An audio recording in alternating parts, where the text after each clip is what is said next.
La pathologie de la coxo-fémorale dans le tennis a été largement mieux connue depuis quelques années, depuis une dizaine d'années environ. Alors que l'imagerie s'est beaucoup améliorée et surtout qu'on a pu explorer la hanche avec une autre idée que celle de mettre une prothèse. Et donc c'est l'explosion de l'arthroscopie de hanche dans la dernière décennie qui a permis de mieux connaître ces pathologies. Alors je vais vous présenter notre expérience qui est avant tout une expérience arthroscopique centrée sur la coxo-fémorale avec principalement des étiologies de conflits fémoro-acétabulaires que maintenant tout le monde connaît bien. C'est une pathologie qui est bien connue dans son diagnostic et son traitement. Et puis à la fin de cette présentation, je vous donnerai également les résultats d'une étude rétrospective importante que nous avons réalisée au sein de l'Institut Nollet avec Thierry Boyer et Idriss Tourabali. Alors je ne reviens pas sur le conflit de hanche qui a été décrit maintenant il y a déjà plus de 15 ans par le professeur Gantz, avec principalement l'étiologie à retenir et qu'il faut vraiment garder toujours en mémoire, c'est l'étiologie de la came fémorale qu'il faut savoir rechercher et qui va être à l'origine de la lésion du labrum puis de la lésion cartilagineuse. Mais ce que je voudrais, c'est qu'avant on regarde un peu quelques images, je voudrais que vous voyez qu'est-ce qui se passe dans ces hanches que vous nous adressez, qui souffrent de ces sportifs qui ont soit 25 ans, soit 55 ans, et qui n'ont pas manifestement une arthrose très évoluée, mais pourtant qui ont une douleur inguinale ou une douleur crurale ou une douleur autour de la hanche. Eh bien, le premier élément que Thierry avait d'ailleurs bien montré il y a quelques années, c'est que dans la hanche, la synovite est beaucoup plus importante que dans une autre articulation, en particulier dans le genou. Alors regardez ces images qu'on trouve. Un labrum qui est bien vascularisé mais qui devient hypervascularisé, rouge à sa face périphérique, une synoviale qui est hypertrophique avec des villosités très importantes. C'est la première chose qu'on trouve et qui va expliquer l'effet souvent assez spectaculaire des infiltrations de cortisone. C'est également ces villosités de synovite qui vont être à l'origine de certains dérangements articulaires, d'une restriction des mobilités et de l'ensemble de la perturbation de la mécanique coxo-fémorale. Alors c'est important de le dire parce que un genou, lorsqu'il y a un épanchement, on l'examine, on le voit, l'examen physique de la hanche est assez pauvre et donc il faut penser à tout ce qui peut se passer à l'intérieur de cette articulation dans la démarche diagnostique. Dans les étiologies qu'on peut trouver, qui ne sont pas forcément les plus fréquentes, mais qui sont des étiologies à connaître, c'est toutes les pathologies purement cartilagineuses, parfois traumatiques, comme ici cette chondropathie fémorale, assez dramatique chez un sportif très jeune, avec des clapets instables de la tête fémorale. Vous voyez ici la tête fémorale qui a son aspect sphérique cartilagineux blanc, et puis au milieu, une zone osseuse. On a un décollement complet de toute l'épaisseur du cartilage, qui était un cartilage normal. Tout ça survient en l'absence d'arthrose, avec une radiographie normale, avec un bilan qui initialement ne donne pas bien d'explication. Alors ces clapets sont à l'origine de dérangements articulaires, de blocages et de douleurs qui sont très sévères. Dans ce type de situation, il faut savoir qu'on a souvent de très bons résultats simplement par résection des clapets arthroscopiquement. Dans d'autres types de cas, vous voyez ici une autre type de chondropathie fémorale. Il s'agit d'une chondropathie dégénérative qui est associée généralement à une chondropathie acétabulaire. Donc on est dans le cas d'une chondropathie bipolaire des deux versants articulaires. Elle est irrégulière. On a un os sous-chondral qui est altéré également. Là, on va avoir plus de signes, en particulier à l'IRM, avec un hypersignal sous-chondral, un œdème osseux. Et dans ce type de pathologie, on est souvent très démunis. Et ça peut être des patients qui ont des radiographies quasiment normales, qui ne s'en sortent pas avec traitements médicaux. Et l'arthroscopie va arriver à la conclusion qu'il faut aller vers la prothèse. Et là, on voit un petit peu les bons résultats et la reprise de la pratique sportive qui va pouvoir être obtenue grâce à des interventions de prothèse. Alors dans les phénomènes dégénératifs favorisés par le tennis et le sport, on a également toute la pathologie préarthrosique qu'il faut bien connaître. On ne peut pas se contenter de dire à un sportif, oui, vous avez très peu de pincements, vous avez encore un bon cartilage, donc on va vous traiter médicalement. Non, il faut aller un petit peu plus loin dans la démarche diagnostique. Ce tennisman avait un gros kyste du labrum que vous voyez sur la gauche de votre écran, avec un labrum qui essouffle, qui est dégénératif, et en regard une came fémorale qui est mixte, à la fois primitive mais dégénérative. Et il faut savoir que les ostéophytes fémoraux, toute cette petite collerette d'ostéophytes qu'on voit, elle va aggraver la douleur, aggraver le conflit.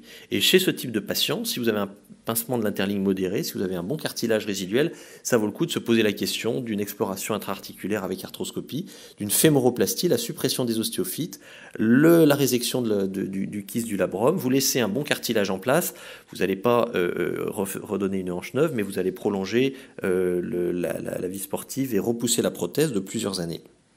Alors, tout ça souligne l'importance de l'imagerie et c'est une démarche diagnostique que tous les médecins du sport peuvent conduire, je dirais, assez loin avant d'adresser des patients, en particulier l'imagerie en coupe. Alors, vous voyez que sur cette arthro-IRM, on a une définition qui n'est pas excellente, mais on voit quand même une belle lésion du labrum.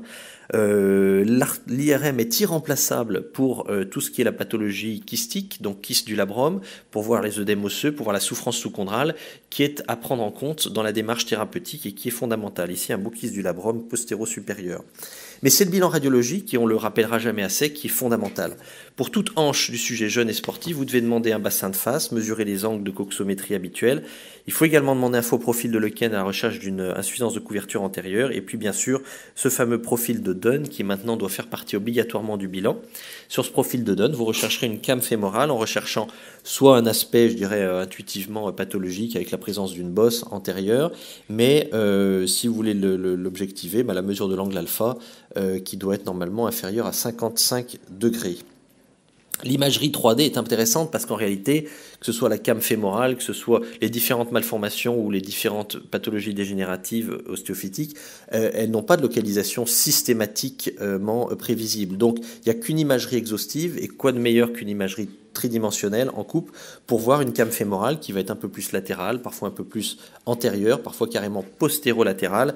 Et c'est au terme de ce bilan que vous aurez vraiment une explication claire et un projet thérapeutique également clair. Ce type d'image est aujourd'hui parfaitement bien connu, alors qu'avant elle restait un petit peu, je dirais, controversée. L'os acétabuleux aujourd'hui est clairement reconnu comme un signe de came fémorale avec la répétition de microtraumatismes. C'est des images qu'on voit réellement, qu'on voit fréquemment chez les tennisman. Donc une image d'os acétabuli, c'est une image qui est à ne pas négliger. Il ne faut pas du tout considérer ça comme un aspect purement normal ou une variation anatomique. Regardez cette belle coupe d'arthroscanner faite dans l'axe du col. On voit plein de choses. Vous voyez d'abord cet os acétabuli et regardez l'épaisseur du cartilage au niveau acétabulum.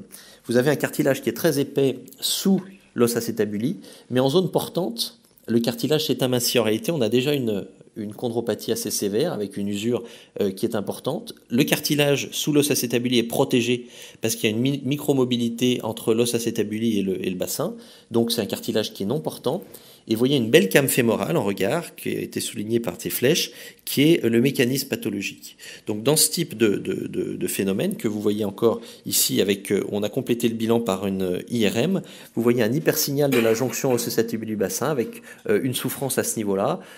C'est un traitement qu'il faut envisager dans le cadre du mécanisme du conflit fémoro-acétabulaire avec un traitement par fémoroplastie. On va supprimer la came et l'os acétabuli, on va essayer de le préserver, soit en le laissant en place, soit en le vidant. C'est des choses qu'on fait aujourd'hui couramment. Alors, l'arthroscanner reste pour nous l'examen de référence pour bien visualiser les surfaces cartilagineuses, voir les clapets cartilagineux, les lésions du labrum. Vous voyez ici un gros labrum christique sur une dysplasie de hanche. Vous voyez ici ces différentes coupes frontales qui vous montrent le lien étroit qui existe entre la lésion du labrum et la lésion du cartilage. La came fémorale vient écraser le labrum et le repousser vers l'extérieur du bassin, du cotyle, mais la came fémorale écrase le cartilage périphérique acétabulaire et le repousse à l'intérieur. Donc cette zone transitionnelle est rompue et vous voyez les clapets cartilagineux qu'on forme là-dessus. Avoir un geste interventionnel assez précoce par une arthroscopie pour réparer le labrum et supprimer la came est quelque chose de très important pour le sportif. Voilà. Alors aujourd'hui, le bilan arthroscopique reste l'examen de référence. Il nous arrive aujourd'hui encore régulièrement de faire des arthroscopies à visée diagnostique et thérapeutique sur des hanches qui n'ont pas montré de lésions précises sur un bilan bien mené. Et quand vous avez un IRM, scanner, arthroscanner, que les examens sont un petit peu douteux, que la qualité ne permet pas de trancher, l'arthroscopie reste un examen fondamental avec une qualité de vision aujourd'hui exceptionnelle. On va voir toutes les lésions du cartilage, on va pouvoir soulever des petits clapets cartilagineux qui ne donneront pas forcément de signes à l'IRM ou au scanner. Voilà, sur le plan thérapeutique, j'y reviendrai avec ici par exemple des microfractures, des perforations de Brady sur des lésions cartilagineuses. Et le geste principal aujourd'hui qu'on fait, qui va soulager les sportifs dans leur pratique des sports à risque, c'est la fémoroplastie, vous voyez la suppression d'une came arthroscopiquement. Alors je vais maintenant passer à la présentation de résultats de notre expérience. C'est une très très belle étude qu'on doit en premier à Thierry Boyer, qui a été l'initiateur de notre recrutement d'arthroscopie de hanche, et puis un travail de révision qui a été fait pendant plus d'1 an. On a pu rappeler plus de 650 patients, ce qui fait 710 arthroscopies de hanche. Alors c'est une étude intéressante parce que c'est la plus grosse étude en volume qui a eu lieu en France. Voilà, la plus grande étude française qui a été monocentrique, réalisée entièrement à l'Institut Nollet avec Thierry Boyer et moi-même comme opérateurs. Cette étude a permis donc de recueillir des données à la fois au niveau du patient, de la chirurgie et des résultats post-opératoires. Alors au niveau du patient, on s'est intéressé en particulier au niveau d'activité sportive, au type de sport pratiqué, et on a évidemment recueilli également les données de pratique sportive après arthroscopie.